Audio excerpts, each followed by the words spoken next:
আসসালামু আলাইকুম গাইস, সবাইকে নববর্ষের অনেক অনেক শুভেচ্ছা। তো সবাইকে শুভ নববর্ষ। আর এই জায়গায় হলো আমাদের ধান নেওয়া হবে, তার জন্য এই জায়গাটা পরিষ্কার করা হচ্ছে। আর ওই জায়গা দিয়ে এখনো ঘাস আছে, তো এগুলো পরিষ্কার করা হচ্ছে। এই জায়গায় ধান নেওয়া হবে। আজকে সকালে আবার গরুর গোশত নিয়ে আসছে বাজার থেকে।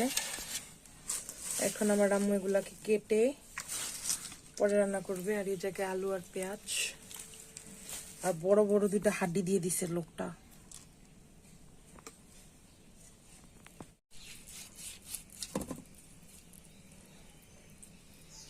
জায়গায় এটা কলিজা দিচ্ছে, যেটা অনেক বড় একটা টুকরা। আমার আম্মু সুন্দর করে পিস করে নিচ্ছে, ছোট ছোট করে, মিডিয়াম সাইজ।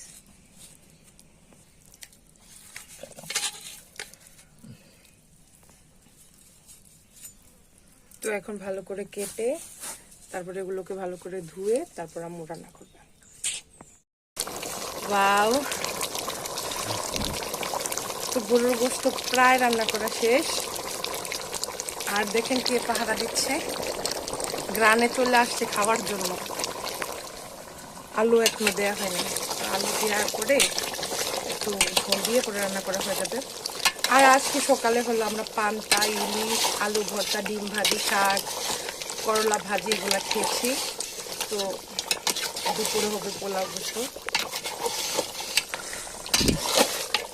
পরে আমরা যাব মেলায়।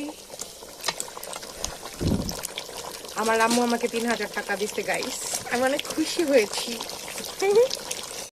আর গাইস আমরা হলো আজকে হলুদ, নিম পাতা এগুলা দিছি শরীরে। কালকে দিতে পারিনি, ভুলেই গেছি। তো এদিকে দেয় অনেক মানুষ চুলকানি পরে এমনিতেও, যে নাকি বৈশাখ মাসের আগের দিন নাকি এগুলা দিলে ভালো স্কিনের জন্য, তার জন্য আমি কিন্তু দিছি। এই যে আমার হাতে দেয়া মেহেদি দেয়া, পরে হলুদ এগুলা দেয়া। এখন খাচ্ছি, এত বেশি মজা হয়েছে আর এত বেশি সফট, অনেক মজা হয়েছে আজকের গরুর গোশত।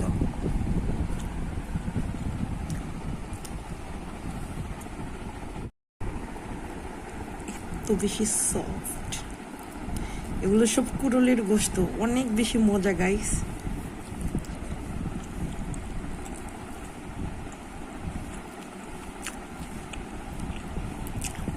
আজকে এই পর্যন্ত, সবাই অনেক বেশি ভালো থাকেন। আল্লাহ হাফেজ।